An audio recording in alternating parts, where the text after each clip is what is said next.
Umuwi ka sa Pransiya, ngayon na. Sigaw ni Mireille sa telepono, puno ng luha.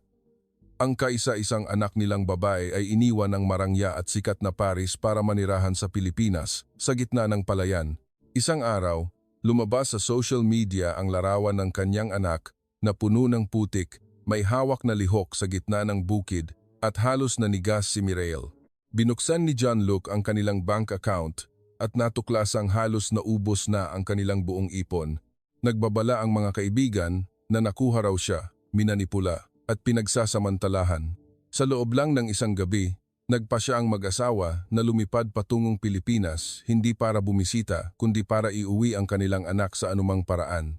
Sa lungsod ng Makati, sa isang kondo na tinatanaw ang Ayala Triangle Gardens, ang pamilya Dupont ay dating itinuturing na perpektong huwaran. Si Mireille ay isang guro sa high school, kilala sa pagiging mahigpit ngunit mapagmahal. Si Jean-Luc naman ay financial director ng isang malaking bangko. Ang kanyang buhay ay umiikot sa balance sheets, kontrata at malinaw na numero. Mayroon silang kaisa-isang anak na babae, si Camille, ang kanilang ipinagmamalaki sa loob ng halos 30 taon. Si Camille ay matalino mula pagkabata. Mahilig siya sa wika. Pinili ang kursong interpreter ng mga wikang Asyano at kultura nang sabihin niyang gusto niyang pumunta sa Pilipinas ng ilang panahon para sa isang proyekto sa pagsasalin.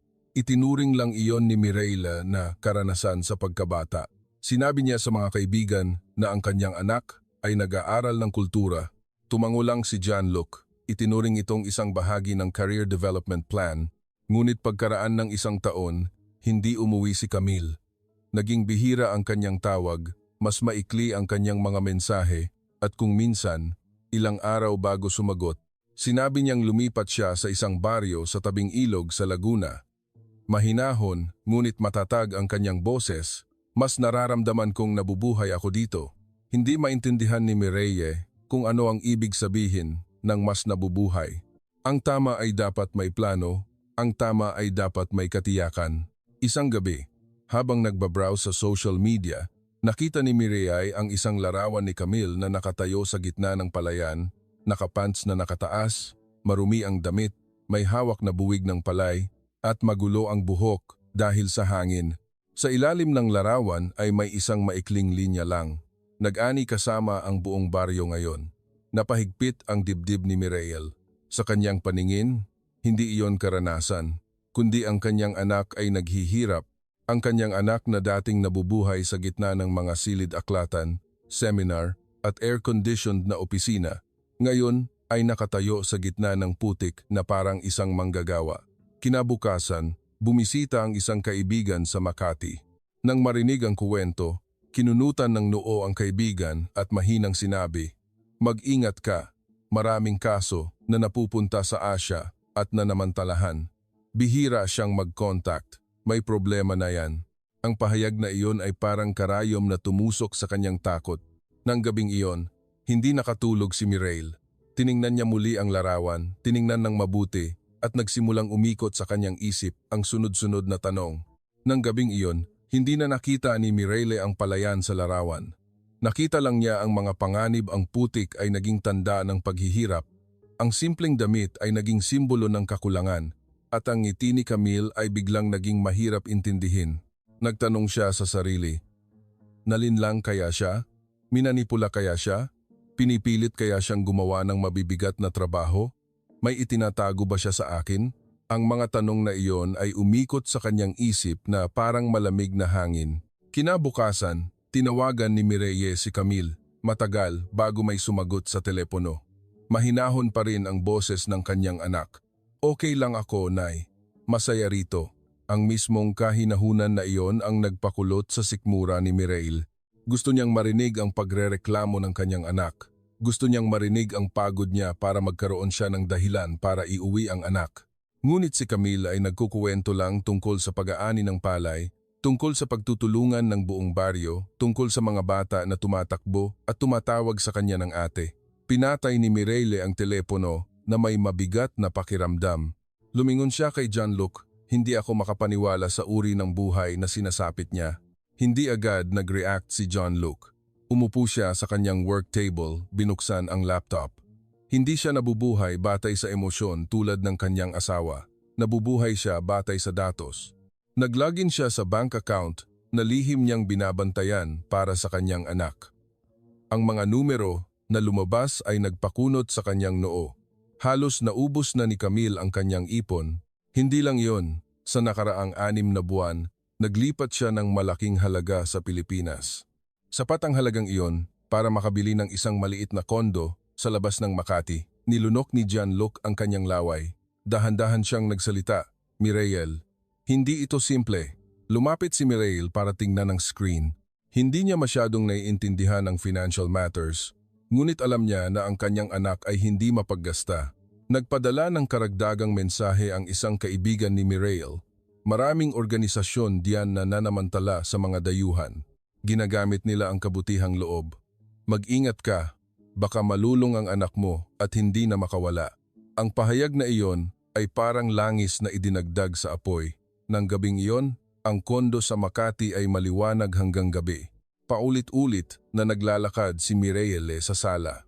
Ipinagpalagay niya na ang kanyang anak ay nagtatrabaho ng sobra, pinipilit na magbigay ng pera, nabubuhay sa kakulangan, ngunit pilit na nagpapakatatag.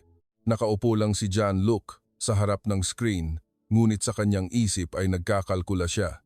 Kung pinagsasamantalahan siya sa pinansyal, kailangan itong pigilan. Kung naapektuhan siya sa psikolohikal, kailangan siyang iuwi. Sinabi niya ang isang bagay na nagpatigil kay Mireille. "Dapat tayong pumunta doon. Hindi para bumisita, hindi para magbakasyon, kundi para harapin." Tiningnan ni Mireille ang kanyang asawa. Ang kanyang mga mata ay may halo ng takot at determinasyon.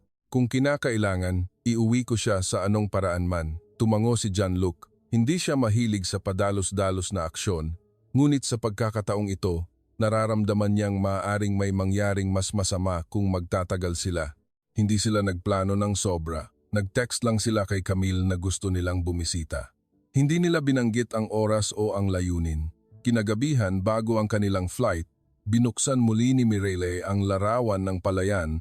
Sa pagkakataong ito, hindi na niya nakita ang magandang tanawin. Nakita lang niya ang kanyang kaisa-isang anak na nakatayo sa gitna ng isang mundong masyadong banyaga, at sinabi niya sa sarili na kailangan niyang iuwi ang kanyang anak bago pa maging huli ang lahat. Ang mahabang biyahe ay halos hindi nakapagpatulog kay Mireille. Nakaupo siya ng tuwid sa loob ng maraming oras, mahigpit na hawak ang strap ng kanyang bag na parang kung bibitawan niya iyon, mawawala rin sa kanyang kamay ang kanyang anak. Nakaupo sa tabi niya si Gianluc, paminsan-minsan ay tinitingnan ang relo, tinitingnan ang screen ng flight itinerary, ngunit hindi rin siya mapakali. Pareho silang may iisang iniisip. Kung totoo ang kanilang kinatatakutan, kailangan nilang kumilos agad. Nang lumapag ang eroplano sa Ninoy Aquino International Airport, ang mainit at maalinsangang hangin ay dumating, na medyo nagpabigla kay Mireille. Inisip niya noon ang gulo, siksikan, at ingay, ngunit sa harap niya ay isang agos ng mga tao na maayos na gumagalaw, malinaw ang mga karatula, at ang mga security personnel ay nagsasalita ng maikli at magalang. Isang batang empleyado ang ngumiti at ginabayan sila sa pagpuno ng declaration form. Mas maingat na nagmamasid si Gianluc. Pinansin niya ang paraan ng pagpila ng mga tao, ang pagyuko ng bahagya ng mga empleyado kapag ibinabalik ang pasaporte. Walang kabastusan tulad ng narinig niya sa mga bias na kwento. Hindi niya ito sinabi, ngunit sa kanyang isip ay lumitaw ang isang maliit na tanong.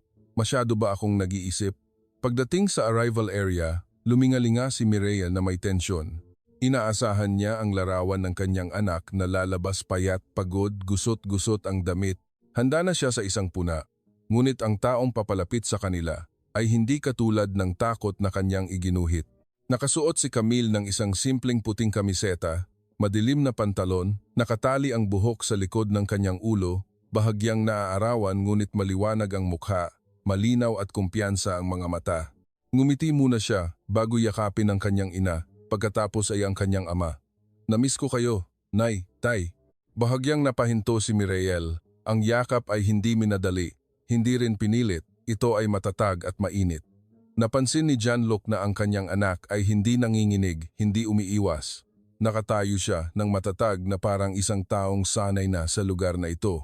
Sa sasakyan mula sa airport patungo sa lungsod, tiningnan ni Mireille sa bintana, malawak ang expressway, tuloy-tuloy ang takbo ng mga sasakyan at sa magkabilang gilid ay mga bagong gawang gusali, maliwanag ang mga karatula.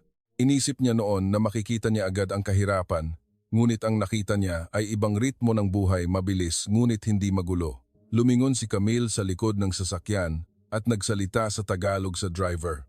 Ang kanyang boses ay natural na parang matagal nang nakatira. Nagulat si John Luke nang marinig niya. Hindi niya kailanman narinig ang kanyang anak na nagsalita ng wikang ito ng ganoon kabilis. Bigla siyang napagtanto na sa panahong sila ay nasa Makati, ang kanilang anak ay muling lumaki, ngunit sa ibang lugar. Nang umalis ang sasakyan sa lungsod, unti-unting nagbago ang tanawin.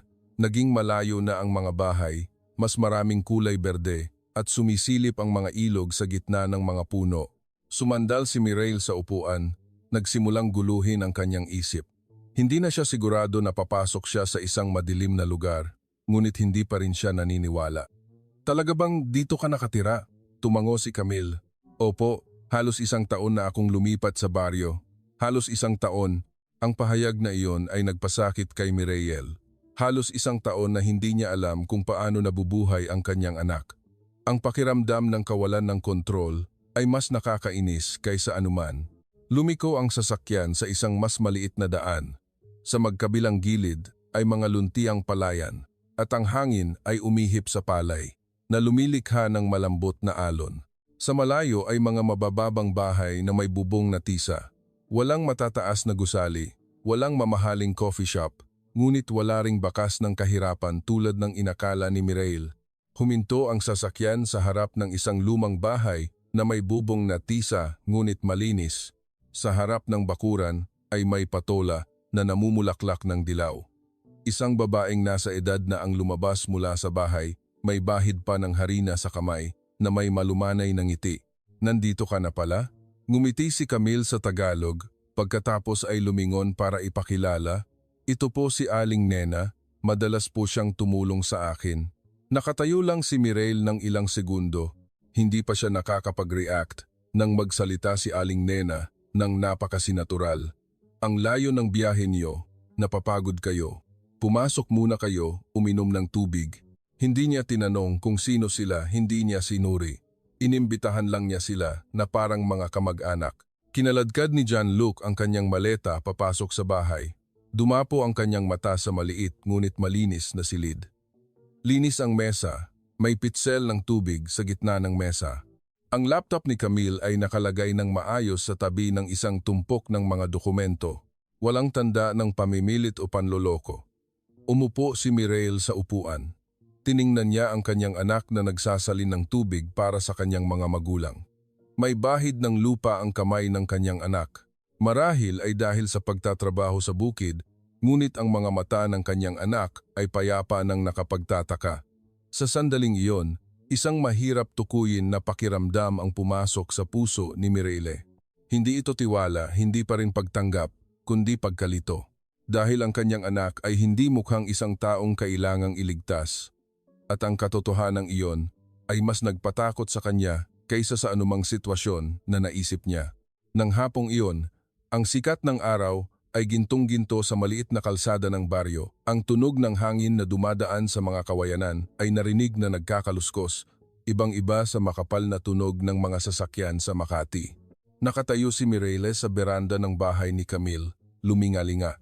Hindi malaki ang bahay, ang pader na pininturahan ng apog ay nagbago na ang kulay sa paglipas ng panahon, ngunit malinis ang bakuran at maayos na nakalagay ang timba ng tubig ulan. Isang pares ng tsinelas ang nakahanay sa tabi ng pinto. Wala siyang nakitang kapabayaan, ngunit hindi pa rin siya panatag. Maya-maya, dumaan si Mang Tonyo. May dalang basket ng gulay na basa pa. Ngumiti siya ng malumanay at nagsalita ng ilang salita sa Tagalog na hindi naintindihan ni Mireille. Isinalin ni Camille, sabi ni Mang Tonyo, may bisita raw kaya bigyan kayo ng gulay para malamig. Medyo naguluhan si Mireille. Sa Makati, bihirang kumatok ang mga kapitbahay para lang magbigay ng basket ng gulay. Lahat ay karaniwang may kasamang partikular na dahilan. Dito, ang pagbibigay ay nangyari ng napakasinatural na hindi niya alam kung saan ilalagay ang sarili. Mabilis na lumubog ang araw. Lumipat si Aling Nena para tawagin ang buong bahay para kumain ng hapunan. Gustong tumanggi ni Mireille, ayon sa kanyang Europeanong kagandahang asal. Ngunit ngumiti lang si Aling Nena, matatag ang boses. Ang layo ng biyahe niyo, bakit naman kayo magkakasya sa kung ano lang? Tiningnan ni John-Luc ang kanyang asawa, pagkatapos ay mahinang tumango. Sinundan nila si Camille papunta sa bahay na ilang hakbang lang ang layo. Ang hapunan ay nakahanda sa isang bilog na dulang na nakalagay sa gitna ng banig. Walang tablecloth, walang makinang na kutsilyo at tinidor. Mayroon lang mainit na kanin na umuusok, berdeng nilagang gulay, mainit na sabaw ng isda at adobong isda na mayaman ng kulay. Umupo si Mireille, ang kanyang mga kamay ay nakalagay sa kanyang mga tuhod. Hindi pa siya sanay sa ganitong uri ng pag-upo. Ang amoy ng pagkain ay kumalat, na nagpakunot sa kanyang noo. Nakakain na siya sa mga sikat na restaurant, nakadalo na sa mga formal na salo-salo, ngunit ang amoy na ito ay may ibang pakiramdam, malapit at mainit. Naglagay ng piraso ng isda si Aling Nena para kay Mireille, kain po kayo para lumakas.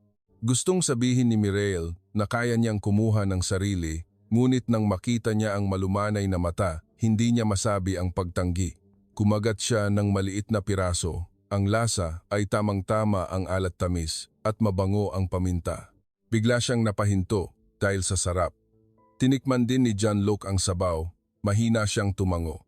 Hindi ito ang pagtango ng formalidad, kundi ang pagtango ng pagkilala. Sa hapunan, nagtanong ang lahat ng napakasimple. Pagod ba kayo sa babiyahe? Malamig ba sa Pransiya? Sanay ba si Camille dito? Walang nagtanong kung gaano sila kalaki kumita. Walang nag-usisa tungkol sa posisyon ni John-Luc o posisyon ni Mireille. Ang kanilang paraan ng pakikipag-usap ay hindi nang uusig. Naramdaman ni Mireille na kakaiba. Sa Makati, bawat kainan ay karaniwang may kasamang tanong tungkol sa trabaho, tagumpay, at mga proyekto. Dito, ang mga tao ay nagtatanong lang tungkol sa kalusugan at nararamdaman. Tiningnan niya ang kanyang anak na nakikipag-usap sa Tagalog ng matatas. Relax na nakangiti si Camille, paminsan-minsan ay nagisasalin para maintindihan ng kanyang mga magulang. Hindi man lang tensyonado ang mukha ng kanyang anak. Biglang napagtanto ni Mireille ang isang bagay na nagpakulot sa kanyang sikmura. Hindi kailangang itago ni Camille. Hindi niya kailangang magpanggap na malakas. Hindi siya umarte para lang magustuhan ng kahit sino. Matapos ang hapunan, umupo ang lahat at uminom ng kape. Ang kape ay inilagay sa maliliit na tasa. Hinawakan ni John-Luc ang tasa at mahinang hinipan. Ang pait sa simula ay dahan-dahang naging matamis sa kanyang lalamunan. Naalala niya ang mga gabing iyon sa Makati, kung saan nakaupo ang mag-asawa sa harap ng telebisyon, mas pinag-uusapan ang trabaho kaysa sa pamilya. Dito, mas matagal nakaupo ang mga tao, hindi para sa pakinabang kundi para lang makasama ang isa't isa. Lumabas si Mireille sa beranda. Tiningnan ang kalsada ng baryo na ngayon ay may malambot na dilaw na ilaw. Nakita niya ang mga bata na tumatakbo na nakapagmano pa sa kanya. Isang matandang babae na dumaan ay tumango at ngumiti. Sinabi niya sa sarili, "Huwag kang padala agad.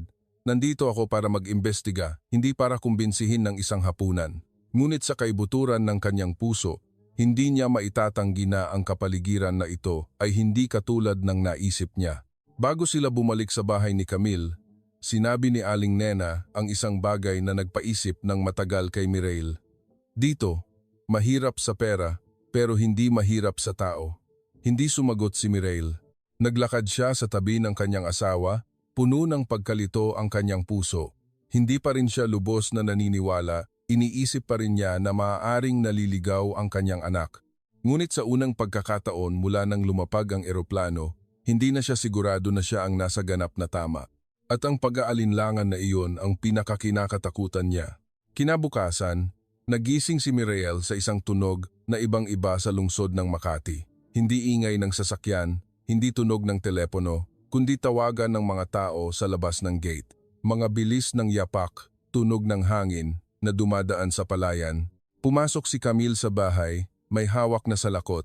Ngayon, ang buong baryo ay tutulong sa pag-ani sa bahay ni Mang Ben. Ilang linggo na kasi siyang may sakit. Sasama po ba kayo? Nagtaas ng tingin si Mireille. Pag-aani ng palay, hindi pa siya, kailanman, nakahawak ng buwig ng palay sa kanyang buhay. Sa Makati, sanay ang kanyang mga kamay sa chalk at test papers. Ngunit ang kuryosidad ay nagpatigil sa kanya na tumanggi agad. Tumingin si Jean-Luc sa labas. Sa malayo, may mga grupo ng tao na papalapit sa palayan. May dalang lihok sa balikat, may dalang tubig. Bigla niyang naramdaman na nasa labas siya ng isang bagay na nangyayari ng napakasinatural. Magi-observe lang kami, mahinang sabi ni Mireille. Pagdating sa bukid, mataas na ang sikat ng araw sa umaga at ang ginintuang palayan ay nakalatag na parang alpombra. Umalingaw-ngaw ang tawanan at kuwentuhan.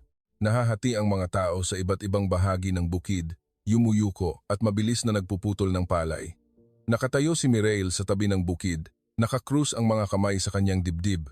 Nais niyang panatilihin ang distansya, ngunit isang babaeng nasa edad na ang tumingin sa kanya at ngumiti, nagbigay sa kanya ng isang lihok. Subukan mo, hiwain lang ng dahan-dahan, huwag kang matakot. Naguluhan si Mireille sa pagtanggap nito. Bumaba siya sa bukid, ang malambot na putik sa ilalim ng kanyang paa ay halos nagpadulas sa kanya. Ang tawanan sa paligid ay hindi panunuya, kundi puno ng kabutihang loob. Si Jean-Luc sa simula ay nakatayo lang at nagmamasid, ngunit hinila siya ni Mang Tonyo. Ang laki mo, tatayo ka lang? Tulungan mo naman akong buhatin ang mga buwig ng palay na ito papunta sa gilid. Hindi sanay si Jean-Luc sa ganitong uri ng direktang kahilingan, ngunit hindi siya nakaramdam ng pagkainsulto. Bumaba siya. Ang kanyang sapatos ay napuno ng putik sa loob lang ng ilang minuto. Yumuko si Mireille at sinubukang putulin ang isang buwig ng palay. Bahagyang nanginginig ang kanyang kamay. Ang lihok ay hindi pantay na dumadaan sa tangkay ng palay. Isang tao sa tabi niya ang mahinahong nagtama sa kanyang paghawak. Dapat ganito, malapit sa ugat. Sa unang pagkakataon sa loob ng maraming taon, gumawa si Mireille ng isang bagay na walang sinumang nagtanong kung sino siya, kung saan siya nagtuturo, kung gaano karaming diploma mayroon siya.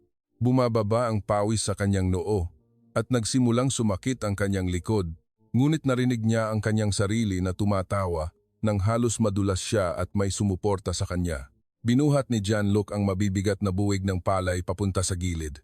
Sumasakit ang kanyang balikat, mas malakas ang kanyang hininga kaysa karaniwan, ngunit nang lumingon siya, nakita niyang ganoon din ang ginagawa ng lahat, walang nagrereklamo. Sa gitna ng bukid, bigla niyang naalala ang air-conditioned na opisina sa Makati. Doon, lahat ay malinis, may aircon, may swivel chair.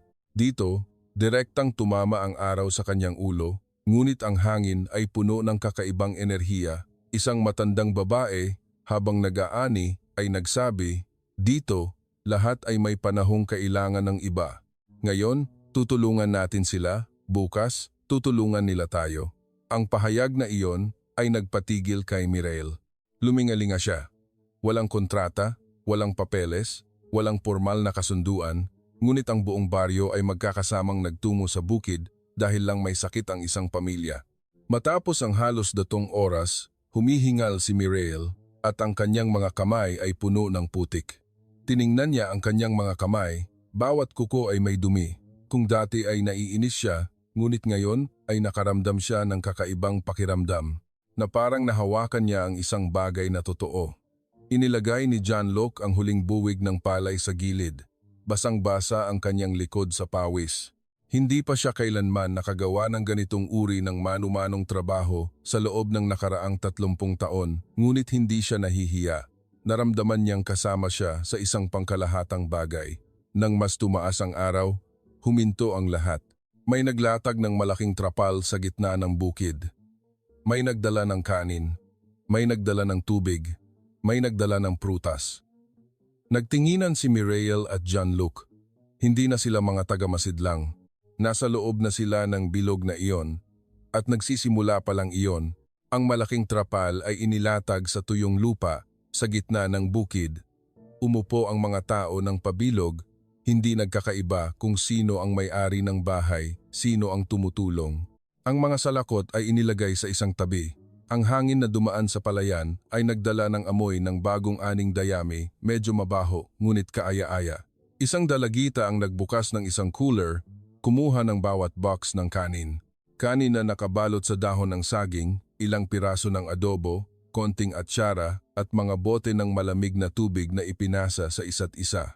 Dahan-dahang umupo si Mireille. Sumasakit pa rin ang kanyang likod at may lupa pa sa kanyang kamay, ngunit hindi siya nagmadaling linisin ito tulad ng kanyang nakasanayang gawain.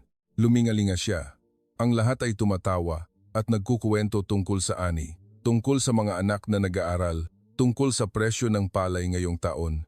Walang nagtanong kung ano ang trabaho ni Jean-Luc. Walang nagtanong kung saang paaralan nagtuturo si Mireille. Isang babae ang nagbigay sa kanya ng isang buwig ng kanin. Kumain po kayo, napagod kayo. Kinuha iyon ni Mireille. Mainit pa ang kanin. Nagputol siya ng maliit na piraso at isinawsaw sa asin. Ang lasa ng alat ay kumalat sa kanyang dila hindi elegante, ngunit sa gitna ng ginintuang bukid, sa gitna ng tawanan ng lahat, ang kainan na iyon ay may ibang lasa kaysa sa anumang mamahaling restaurant na napuntahan niya. Kinuha ni Jean-Luc ang isang bote ng tubig. Uminom siya ng isang lagok. Kumunot ang noo dahil sa pait sa simula. Ngumiti ang lahat at sinabing masasanay din siya kung iinom pa. Sinubukan niya muli. Sa pagkakataong ito, ang tamis ay dahan-dahang naramdaman sa kanyang lalamunan. Bigla niyang naisip. Maraming bagay sa buhay ay ganoon din sa simula ay mahirap, ngunit kung hindi agad iiwan, maaaring may matutunan. Tiningnan ni Mireille si Camille. Ang kanyang anak ay nakaupo sa gitna ng mga bata. Nagbibigay pa ng atsara, tumatawa ng magkuwento ang isang batang lalaki na halos madulas sa kanal. Maliwanag ang mukha ng kanyang anak, hindi dahil sa tagumpay, kundi dahil sa pagiging nasa loob ng isang malaking yakap. Nagtanong siya sa sarili, kailan pa niya hindi nakita ang kanyang anak na ngumiti ng ganoon sa Makati? Sa Makati, ang mga kainan ng pamilya ay madalas na minamadali. Nag-uusap si Jean-Luc tungkol sa bangko. Nag-uusap si Mireille tungkol sa paaralan. Nakikinig si Camille at tumatango. Paminsan-minsan ay nagbibigay ng ilang puna. Ngunit ang mga mata ng kanyang anak noon ay ibang-iba sa ngayon. Isang matandang babae na may puting buhok ang nakaupo sa tabi ni Mireille, mahinang nagtanong sa Tagalog, "Pagod po ba kayo?" Isinalin ni Camille. Umiling si Mireille. Ngumiti ang matandang babae. "Dito, ang sinumang dumating ay kapamilya. Huwag kang mahiya sa kapamilya." Ang dalawang salita na iyon ay nagpatigil kay Mireille. Sa Makati, lagi niyang iniisip na mayroon siyang kumpletong pamilya, ngunit sa gitna ng malaking kondo, bawat isa ay may sariling schedule, sariling silid, sariling mundo. Dito, sa gitna ng bukid, tinatawag nila ang isa't isa na kapamilya kahit hindi magkadugo. Nakaupo lang si Jean-Luc, tinitingnan ng palayan na umaabot hanggang sa dulo ng abot tanaw. Naalala niya ang kanyang kabataan sa isang maliit na baryo sa labas ng Makati. Noon, ang mga kapitbahay ay bumibisita pa rin para tulungan ang isa't isa sa pag-ayos ng bubong, nagbabahagi ng isang balde ng mansanas pagkatapos ng ani. Pagkatapos ay lumaki siya, nagkolehiyo, pumasok sa bangko, unti-unting lumayo sa mga simpleng bagay na iyon. Naniwala siya noon na iyon ay pag-unlad. Ngunit ngayon, sa gitna ng palayan ng Laguna, bigla niyang nakita ang bahagi ng kanyang alaala na nagbalik. Hindi alaala ng kahirapan, kundi alaala ng pagkakaisa. Matapos ang kainan, hindi agad tumayo ang lahat. Umupo pa sila ng ilang sandali, dahan-dahang nag-uusap. Ang mga bata ay nakahiga sa trapal, nakatingin sa mga ulap. Tiningnan ni Mireille ang kanyang mga kamay. Ang mga bahid ng putik ay natuyo at naging kayumanggi. Hindi na siya nakaramdam ng pagkainis. Sa kabaliktaran, naramdaman niyang parang nahawakan niya ang isang bagay na mas totoo kaysa sa lahat ng test scores, lahat ng annual plans. Hindi pa rin siya handang aminin na nagkamali siya, ngunit sa kaibuturan ng kanyang puso, isang bakante ang nagsisimulang mapuno ng isang bagay na mainit, hindi maingay, hindi malakas, isang napakaliit na pakiramdam lang na marahil ang kanyang anak ay hindi nag-iisa sa lugar na ito. At marahil sa bilog ng kanin sa gitna ng bukid, si Mireille at Jean-Luc ay umakyat din ng isang maliit na hakbang mula sa pagiging estranghero tungo sa pagiging tinatanggap. Ang daan tungo sa pagbabago ay hindi nangyari sa isang iglap. Nagsimula ito sa mga simpleng bagay na ganoon. Nang hapong iyon, Matapos ang pag-aani ng palay, naramdaman ni Mireille na pagod ang kanyang katawan, ngunit sa kanyang puso ay may isang mahirap ilarawan na ginhawa. Nakaupo siya sa beranda ng bahay ni Camille nang marinig niya ang nagmamadaling tawag mula sa dulo ng eskinita. Si Aling Nena, nahimatay, bilisan niyo. Agad na tumayo si Camille. Si Jean-Luc ay sumunod din sa labas. Medyo naantala si Mireille, ngunit mabilis at hindi karaniwan ang tibok ng kanyang puso. Sa bahay ni Aling Nena, nagkumpulan na ang mga tao. Nakahiga si Aling Nena sa isang papag na kawayan, maputla ang mukha at basang-basa ang noo sa pawis. Isang babae ang naghihilot sa kanyang kamay, isa naman ang mahinang nagpapaypay. Lumuhod si Camille sa tabi niya at mahinang tinawag, "Aling Nena, naririnig mo ba ako?" Lumapit si Jean-Luc. Ang kanyang ugali bilang taong sanay humarap sa sitwasyon ay nagpatulak sa kanya na mabilis na magsalita, dapat dalhin agad sa ospital. Si Mang Tonyo ay tumakbo na para tumawag ng sasakyan. Ilang minuto lang, isang 7-seater na sasakyan ang huminto sa harap ng gate. Walang nagtalo kung sino ang magbabayad, walang nagtanong kung sino ang may pananagutan. Dinala ng 2 lalaki si Aling Nena sa sasakyan. Umupo si Camille sa likod, hawak ang kamay ni Aling Nena. Sumakay din si Jean-Luc, hindi na siya nag-isip pa. Nakatayo si Mireille sa harap ng gate, nakatingin sa umalis na sasakyan na nikip ang kanyang dibdib. Sa sasakyan, pinansin ni Jean-Luc ang bawat detalye. Ang driver ay hindi profesional na driver, kundi isang tao lang sa baryo. Nakaupo sa harap si Mang Tonyo, patuloy na tumatawag sa ospital ng bayan. Mahigpit na hawak ni Camille ang kamay ni Aling Nena. Ang kanyang boses ay nakakapagpakalma. Pilitin mong huminga ng maayos. Malapit na tayo. Tiningnan ni Jean-Luc ang kanyang anak. Ang mga mata nito ay nakatutok, kalmado, hindi nagpapanik, hindi naguguluhan. Pagdating sa ospital, sabay-sabay nilang itinulak ang stretcher sa emergency room. Sinabi ng doktor na bumaba ang presyon ng dugo ni Aling Nena dahil sa sobrang pagtatrabaho. Dagdag pa ang kanyang hindi regular na pagkain nitong mga nakaraang araw. Dumating si Mireille ilang minuto pagkatapos. Pumasok siya sa hallway ng ospital kung saan ang puting ilaw ay tumatama sa malamig na sahig. Nakita niya si Camille na nakaupo, nakasandal sa pader, humihinga ng malakas at may alikabok pa ng dayami ang kanyang damit. Isang babae sa baryo ang nag-abot ng isang tumpok ng pera na nakatiklop ng maayos. "Ito, may konti akong ambag." Nagpatuloy ang isa, "Mayroon din ako para sa hospital bills." Nakatayo si Jean-Luc doon, tinitingnan ang eksena sa harap niya. Walang listahan ng donasyon, walang kasunduan, walang pirma, bawat isa ay kumukuha lang ng pera sa kanilang bulsa at inilalagay sa kamay ni Mang Tonyo. Walang isinulat si Mang Tonyo. Sinabi lang niya, kapag gumaling na si Aling Nena, saka na niya bayaran. Kung hindi, ayos lang. Narinig iyon ni Mireille at nasamid. Sa Makati, bawat halaga ng pera ay may resibo, bawat suporta ay kailangang dumaan sa proseso. Dito, ang tiwala ay nangyayari sa harap niya, nang walang kumpirmasyon. Kusa ring kinuha ni Jean-Luc ang kanyang wallet. Nagbigay siya ng mas malaking halaga. Hindi siya nagsalita ng marami. Naramdaman lang niya na hindi siya maaaring manatili sa labas. Tiningnan ni Camille ang kanyang ama. Lumambot ang kanyang mga mata.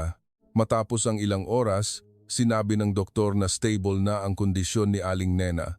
Kailangan lang niya ng pahinga at regular na pagkain. Nakahinga ng maluwag ang grupo. Nang ilabas si Aling Nena mula sa emergency room, mahina niyang binuksan ang kanyang mga mata. Nang makita niya ang lahat, mahina siyang ngumiti. "Sobra naman kayo." Lumapit si Mireille. Hinawakan niya ang kamay ni Aling Nena. Sa unang pagkakataon sa kanyang buhay, hinawakan niya ang kamay ng isang Pilipinang babae, hindi dahil sa formalidad, kundi dahil sa tunay na pag-aalala. Nang gabing iyon, naghati-hati ang buong baryo sa pagbabantay sa ospital, nanatili rin si Camille. Nakaupo si Jean-Luc at Mireille sa mahabang upuan sa labas ng hallway. Mahinang nagsalita si Mireille. Wala silang obligasyon sa isa't isa pero nag-aalala sila ng ganoon. Tiningnan ni Jean-Luc ang kanyang mga kamay. Dahan-dahan siyang sumagot. Marahil ang nagbubuklod sa kanila ay ang pakikipagkapwa-tao. Naalala niya ang mga pulong sa bangko, kung saan pinag-uusapan ang tiwala bilang isang index sa ulat. Dito, ang tiwala ay ang pagkuha ng pera sa bulsa nang hindi humihingi ng papeles.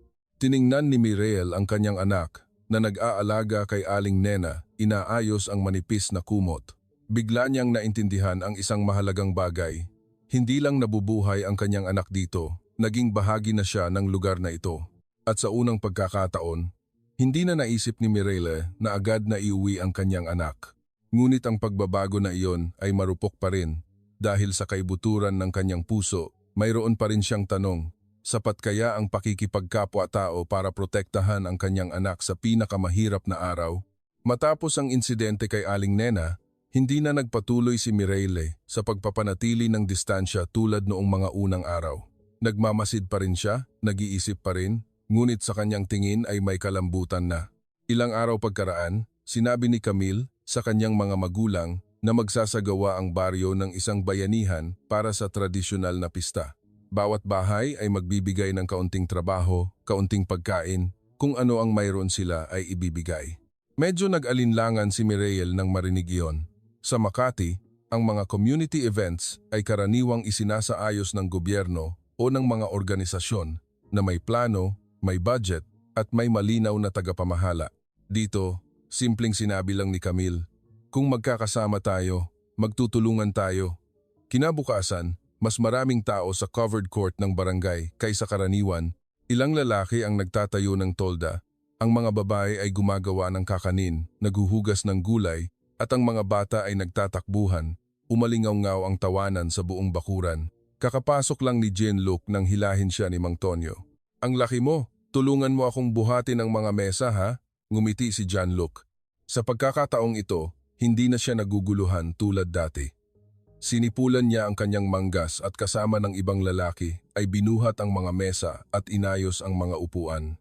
Napagtanto niyang hindi na niya iniisip ang tungkulin o posisyon. Dito, pare-pareho ang lahat. Nakatayo si Mireille sa gilid ng bakuran. Hindi niya alam kung ano ang dapat niyang gawin.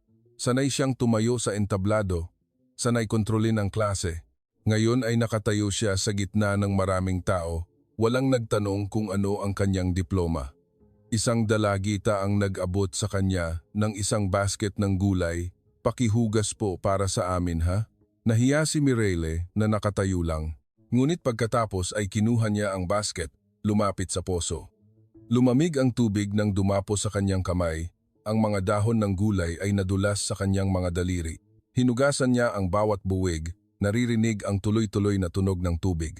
Maya-maya, si Aling Nena, na mas malakas na, ay dumating din para tumulong. Tiningnan ni Aling Nena si Mireille at ngumiti. Marunong ka bang magluto ng sabaw? Nagulat si Mireille. Hindi ako sanay sa pugon. Ngumiti si Aling Nena. Kung hindi sanay, matuto. Kung medyo sunog, ayos lang. Ibinigay kay Mireille ang pagluluto ng isang kalderong gulay para sa handaan. Umupo siya sa harap ng pugon, nagpumilit na magsindi ng apoy, pumasok ang usok sa kanyang mga mata na nagpaiyak sa kanya. Pawis na pawis ang kanyang noo. Naalala niya ang modernong kusina sa Makati kung saan kailangan lang pindutin ng isang button ay may apoy na. Dito, kailangan niyang magsindi ng apoy ng mag-isa, magpaypay, para maging pula ang uling. Dumaan si Jean-Luc, nakita niyang nahihirapan ang kanyang asawa at gustong tumulong. Ngunit umiling si Mireille, hayaan mo akong subukan. Nang kumulo ang kaldero, nagmamadali si Mireille na maglagay ng asin at gulay. Dahil sa pakikipag-usap sa katabi, nakalimutan niyang hinaan ang apoy. Maya-maya, umamoy ng sunog. Binuksan niya ang takip, tiningnan ang ilalim ng kaldero. Medyo sunog ang gulay. Naramdaman ni Mireille na mainit ang kanyang mukha. Hindi pa siya kailanman nakaluto ng masama sa harap ng ibang tao. Nais niyang humingi agad ng paumanhin, ngunit ngumiti lang si Aling Nena, konting sunog lang, dagdagan mo lang ng tubig. Dito, niluluto sa pagmamahal, walang manghihinayang. Dagdag pa ng isa pang babae, lahat ay ganoon sa simula. Walang nagtawa, walang nagbulungan. Nakatayo si Mireille sa harap ng pugon, unti-unting nawala ang pakiramdam ng kahihiyan. Nagdagdag siya ng tubig, mahinang hinalo, at muling tinikman. Hindi perpekto ang lasa, ngunit hindi naman masama. Pagdating ng tanghali, inihanda ang hapunan ng bayan. Umupo ang mga tao sa maliliit na grupo. Tiningnan ni Mireille ang kanyang nilutong gulay na isinalin sa mangkok. Walang nagtanong kung sino ang nagluto, walang nanghinayang. Isang matandang babae ang nagsabi pagkatapos kumain. Manamis ang sabaw. Alam ni Mireille na ang matandang babae ay nagsasalita para hikayatin siya, ngunit ang mismong pahayag na iyon ang nagpasikip sa kanyang lalamunan. Sa loob ng maraming taon, nabubuhay siya sa isang mundo kung saan ang lahat ay dapat perpekto, ang pagkakamali ay pinupuna, ang mababang marka ay inihahambing. Dito, ang konting pagkakamali ay pinahahalagahan.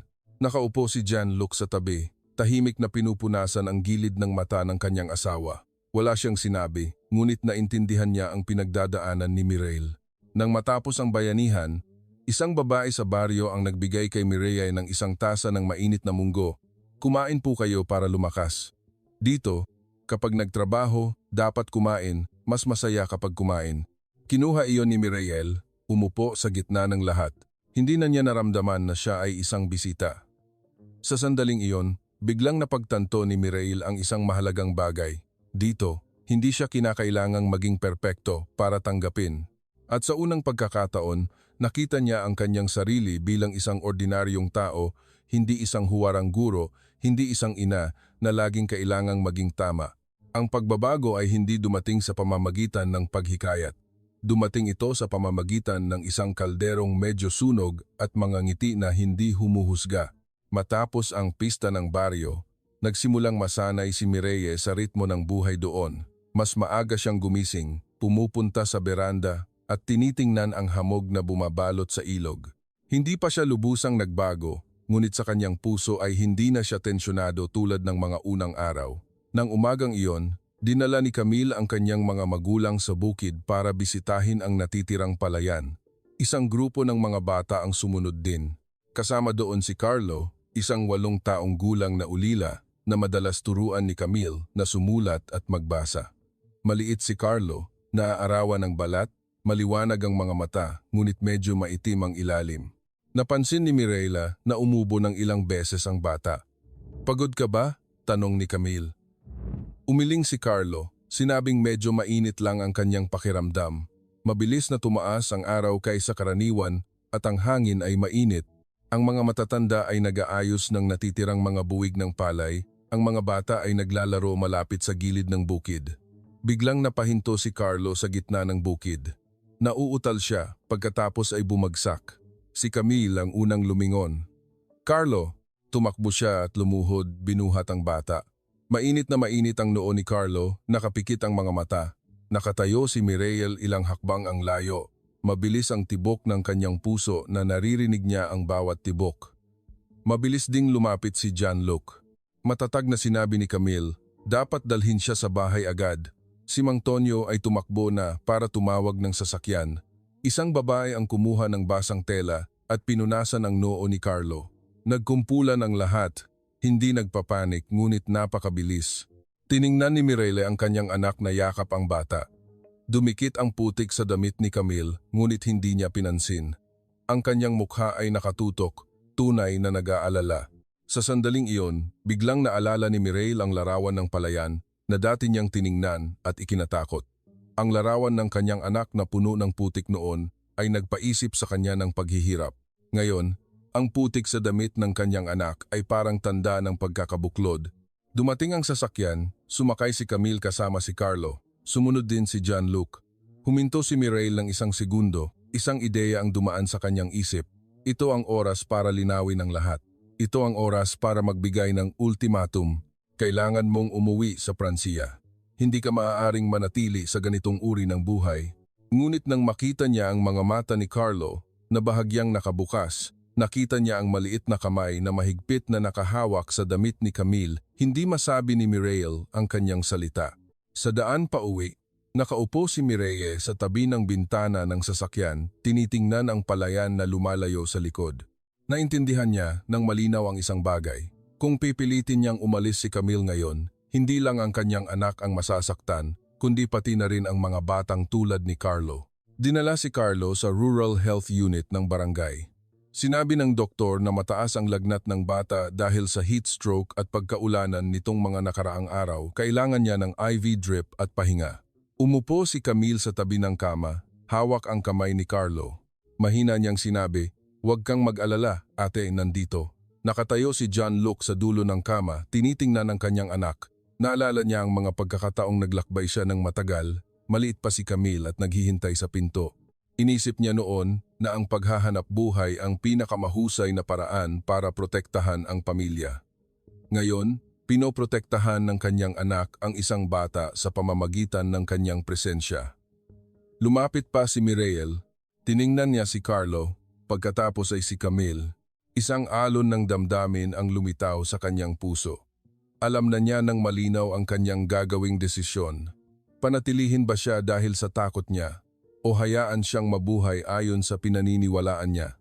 Naalala niya ang ultimatum letter na nakasulat na sa kanyang bag. Nais niyang gamitin iyon para pilitin ang kanyang anak na umuwi. Ngunit sa harap ng maliit na kama kung saan nakahiga si Carlo, naramdaman niyang naging maliit ang lahat ng kanyang argumento. Hindi niya masabi sa kanyang anak na mali ang kanyang ginagawa dahil nasasaksihan niya mismo ang isang tunay na kabutihan. Bandang hapon, nagising si Carlo, nakita niya si Camille at mahina siyang ngumiti. "Ayos lang po ako, ate." Lumingon si Mireille, itinatago ang kanyang basang mga mata. Ang climax ay hindi ang pagtatalo, kundi ang sandali na napagtanto ng isang ina na hindi kailangang iligtas ang kanyang anak. Ang kanyang anak ang nagliligtas ng iba. At alam ni Mireille na ngayong gabi ay kailangan niyang sabihin ang pinakamahalagang bagay sa kanyang buhay bilang isang ina. Nang gabing iyon, nang bumaba na ang lagnat ni Carlo at dinala na siya sa bahay para magpahinga, nakahinga ng maluwag ang buong baryo. Nanatili si Camille ng ilang sandali para bilinan ang lola ni Carlo kung paano painumin ang bata ng gamot. Bumalik si John Luke at Mireille sa maliit na bahay sa tabing ilog. Nang ganap na lumubog ang araw, ang hangin na dumaan sa kawayanan ay gumawa ng tuloy-tuloy na tunog. Ang katahimikan ay sapat na para marinig ni Mireille ang tibok ng kanyang puso. Umupo si John Luke sa baitang. Hindi niya binuksan ang kanyang telepono tulad ng nakasanayan niya. Tumingin lang siya sa madilim na bahagi sa harap. Nakatayo si Mireille ng ilang sandali. Pagkatapos ay umupo sa tabi ng kanyang asawa. Alam niyang hindi na niya maaaring ipagpaliban pa ang usapan na ito. Naisip kong sabihin kay Camille na umuwi sa Pransiya ngayon, mahinang sabi ni Mireille. Lumingon si John Luke sa kanyang asawa. Hindi siya nagulat. Kilalang kilala niya si Mireille, pero hindi ko nasabi. Patuloy niya. Isang mahabang katahimikan sa pagitan nilang dalawa. Hindi ito mabigat, kundi parang hininga na kailangan bago sabihin ang totoo. Dahan-dahang nagsalita si John Luke. Takot din ako. Tiningnan ni Mireille ang kanyang asawa. Takot sa ano? Takot na mawala siya, diretsong sagot ni John Luke. Natatakot ako na kung manatili siya rito, unti-unti, hindi na tayo ang sentro ng buhay niya. Natatakot ako na isang araw kailangan niya ng tulong, pero hindi tayo makakarating agad. Narinig iyon ni Mireille. Nasamid siya. Inisip niyang siya lang ang mahina. Ako rin, mahina niyang sinabi. Natatakot ako na mabuhay siya ng mahirap, natatakot na pagsamantalahan ang kabutihan niya, natatakot na madapa siya at walang sa suporta. Tiningnan ni John Luke ang silid kung saan natutulog si Camille.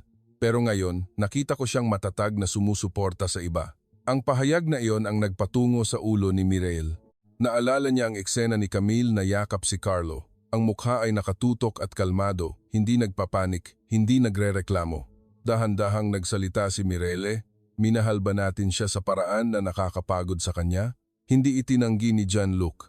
Sa Makati, lagi nating pinaalalahanan si Camille na dapat siyang magkaroon ng magandang achievement, dapat may malinaw na plano. Iniisip natin na iyon ang proteksyon, patuloy ni Mireille. Pero sa totoo lang, gusto lang nating maging panatag. Nagtinginan ang dalawa.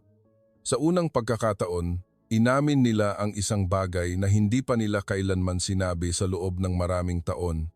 Ginamit nila ang kanilang takot para hubugin ang buhay ng kanilang anak. Mas malamig ang hangin ng gabi. Sa malayo, ang tuloy-tuloy na tunog ng agos ng ilog. Dagdag pa ni John Luke, chinek ko ang account niya. Nakita kong kumuha siya ng pera at naglipat dito. Naisip kong nalinlang siya, pero ngayon naiintindihan ko, ginagamit niya ang pera para bumuo ng buhay na pinaniniwalaan niya. Naalala ni Mireille ang mga halaga ng pera na inilipat, bawat numero ay nagpakulot sa kanyang sikmura. Mahina siyang nagsalita. Naisip kong minanipula siya ng kung sino. Umiling si John Luke. Marahil ay pinili niya mismo.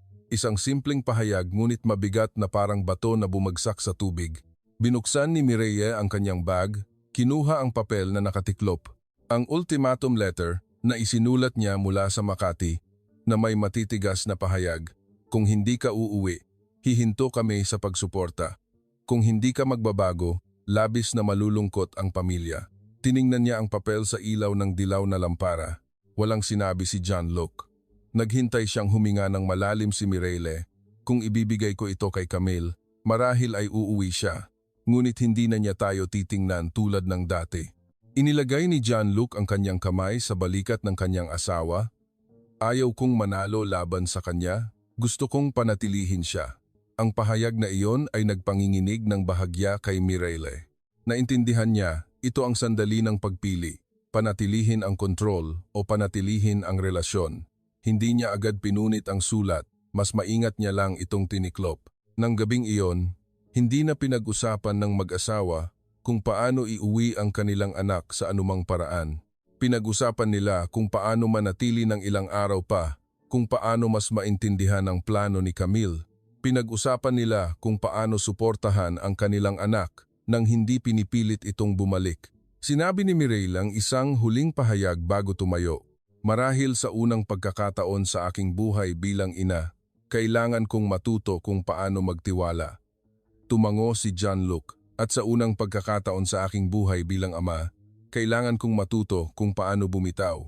Sa maliit na bahay sa tabing ilog, walang pagtatalo, walang paninisi, mayroon lang dalawang tao na nabuhay ng higit sa kalahati ng kanilang buhay at muling natututo kung paano mahalin ang kanilang anak sa pamamagitan ng paggalang. At bukas ng umaga, makikipag-usap sila kay Camille, hindi sa pamamagitan ng utos, kundi sa pamamagitan ng katapatan. Kinabukasan, tumama ang sikat ng araw sa kahoy na bintana, bumagsak sa sahig at naging manipis na guhit ng ilaw. Mas maaga gumising si Mireille kaysa karaniwan. Umupo siya sa tabi ng mesa, tinitingnan ang papel na ilang beses nang nakatiklop sa kanyang kamay ang ultimatum letter. Ang mga linya na isinulat niya sa gitna ng takot sa Makati, ang matitigas na salita na puno ng kondisyon, ang mga banta na nagtatago sa likod ng pagmamahal. Lumabas si John Luke, tiningnan ang kanyang asawa, hindi siya nagtanong, umupo lang siya sa tapat. Lumabas si Camille mula sa silid. Nakasuot pa rin siya ng lumang t-shirt kahapon, nakatali ang buhok sa likod. Ang mukha niya ay may bahid pa ng pagod matapos ang magdamag na pagbabantay. Tiningnan ni Mireille ang kanyang anak ng matagal, napagtanto niya ang pinakamahalagang bagay. Hindi siya tumatakas. Nabubuhay siya, lumalaki, pinipili ang sarili niyang landas. Huminga ng malalim si Mireille. Gusto kong kausapin ka. Umupo si Camille. Inilagay din ni John Luke ang kanyang dalawang kamay sa mesa. Mas kalmado ang kanyang mga mata kaysa sa mga unang araw. Binuksan ni Mireille ang papel. Tiningnan niya muli ang bawat linya sa huling pagkakataon. Pagkatapos ay dahan-dahan siyang nagsalita. Isinulat ko ito para pilitin kang umuwi. Hindi hinawakan ni Camille ang papel. Tiningnan lang niya ang kanyang ina. Patuloy si Mireille. Akala ko tama ako. Naisip kong naliligaw ka. Natatakot akong mahirapan ka. Natatakot na pagsamantalahan ka. Natatakot na masira mo ang iyong kinabukasan. Hindi na matalas ang kanyang boses. Tanging katotohanan na lang. Pero kahapon, nang makita kitang yakap si Carlos sa gitna ng bukid, naintindihan ko ang isang bagay. Kung pinilit kitang umalis noon, ako ang sumira sa magandang bagay. Nagsalita si John Luke, ganun din ang naisip ko. Chinek ko ang account mo, natatakot akong maloko ka. Pero nagkamali ako sa pag-iisip na hindi ka sapat na matalino para magdesisyon para sa sarili mo. Nakikinig si Camille, nagsimulang mamasa ang kanyang mga mata. Tiningnan ni Mireille ang papel sa kanyang kamay. Pagkatapos ay pinunit niya ito sa dalawa. Maliit ngunit malinaw ang tunog ng pagpunot ng papel. Pinunit niya muli at muli hindi dahil sa galit, hindi dahil sa padalos-dalos, kundi dahil ayaw niyang manatili ang mga salitang iyon sa pagitan nila ng kahit isang segundo pa. Hindi na kita pipiliting umuwi, sabi ni Mireille. Pero gusto kong mangako ka sa akin. Kung pagod ka, kung mahina ka, kung kailangan mo ng tulong, sabihin mo, Hindi na nakapagpigil si Camille. Lumapit siya at niyakap ang kanyang ina. Hindi ko kailangan ang kontrol ninyo, kailangan ko lang ang tiwala ninyo. Tumayo si John Luke. Inilagay ang kanyang kamay sa balikat ng dalawang pinakamahalagang babae sa kanyang buhay. Hindi siya nagsalita ng marami, ngunit lumambot ang kanyang mga mata. Matagal silang nakaupo, walang pagtatalo, walang pagmamatuwid kung sino ang mas tama, mayroon lang pagkilala na natakot sila, na sinaktan nila ang isa't isa dahil sa takot at mayroon pa rin silang pagkakataon para magbago. Nang hapong iyon, sinundan ni Mireille si Camille sa tabing ilog, hindi para mag-imbestiga, hindi para magbantay, kundi para lang sumama. Nagkuwento si Camille tungkol sa kanyang plano na magbukas ng isang maliit na klase para turuan ng kasanayan sa pagsusulat ang mga bata sa baryo, tungkol sa kanyang kagustuhang gamitin ang kanyang ipon para ayusin ang isang lumang bahay at gawing silid-aralan. Sa pagkakataong ito, hindi tumutol si John Luke. Nagtanong pa siya tungkol sa pangmatagalang plano, tungkol sa kung paano haharapin ang kakulangan ng pondo. Ang usapan ay hindi na interogasyon, kundi isang pagpapayo. Tiningnan ni Mireille ang kanyang anak sa liwanag ng hapon, mas gaan ang kanyang kalooban kaysa noong unang dumating siya rito. Napagtanto niya ang isang simpleng katotohanan. Hindi utang ng anak ang isang buhay na katulad ng sa kanyang mga magulang. Kailangan lang niyang mabuhay ng may dignidad. Nang gabing iyon, sabay-sabay kumain ang buong pamilya kasama ang ilang kapitbahay. Relax ang kapaligiran tulad ng mga nakaraang araw.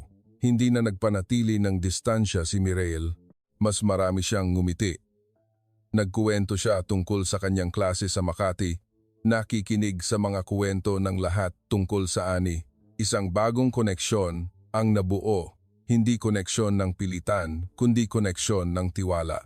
At sa unang pagkakataon mula nang umalis si Camille sa Makati, naramdaman ni Mireille na hindi niya nawala ang kanyang anak. Natututo lang siyang samahan ang kanyang anak sa ibang paraan. Pagbalik sa Makati, ang airport ay masikip at maingay tulad ng karaniwan, ngunit hindi na nakaramdam ng pagkabahala si Mireille tulad ng pagpunta niya sa Pilipinas. Dahan-dahan niyang kinaladkad ang kanyang maleta. Sa kanyang puso ay hindi takot kundi isang malambot na bakante. Ang kondo sa Makati ay maliwanag pa rin, malinis, at lahat ay nasa tamang lugar. Ngunit napagtanto ni Mireille na may nagbago. Hindi ang bahay ang nagbago, kundi siya. Nang unang araw ng kanyang pagbalik sa paaralan, pumasok si Mireille sa klase na may ibang pananaw. Nang mahina ang performance ng isang estudyante sa pagsusulit, hindi siya nagmadaling sisihin. Mahina niyang tinanong, "Saan ka ba napapagod?" Ang tanong na iyon ay nagpag-ulat sa buong klase, ngunit maging si Mireille ay nag-ulat sa kanyang boses na mas malambot kaysa dati. Nagbago rin si John Luke.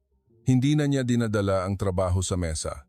Sa gabi, mas matagal nakaupo ang mag-asawa, hindi nag-uusap tungkol sa kita o financial plan, kundi tungkol sa palayan, tungkol sa kainan sa gitna ng bukid. Bawat linggo ay nagvi-video call sila kay Camille, hindi para kontrolin, kundi para lang marinig ang kanyang kuwento tungkol sa isang ordinaryong araw. Ngayon, may 2 bagong bata sa maliit kong klase. Ngayon, malakas na si Carlo. Ngayon, tinulungan ulit ng baryo ang isang pamilya sa pag-ayos ng bubong.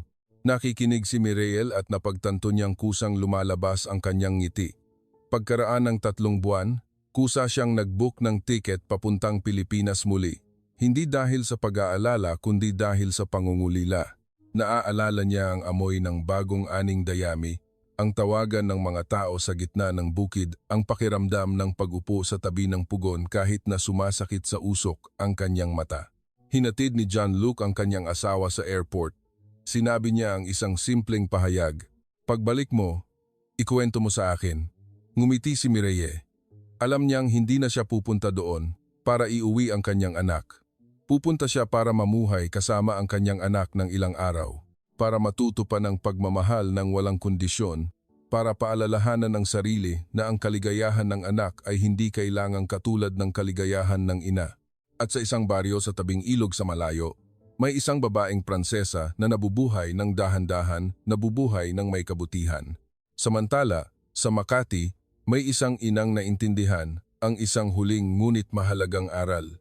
Ang paghawak sa anak ay hindi ang pagpapakapit ng mahigpit, kundi ang pagbukas ng kamay para sapat ang tiwala niya na umuwi kapag kailangan. Kung ang kwentong ito ay nagpapatanong sa inyo kung paano ninyo minamahal ang inyong mga anak, mag-iwan ng isang komento.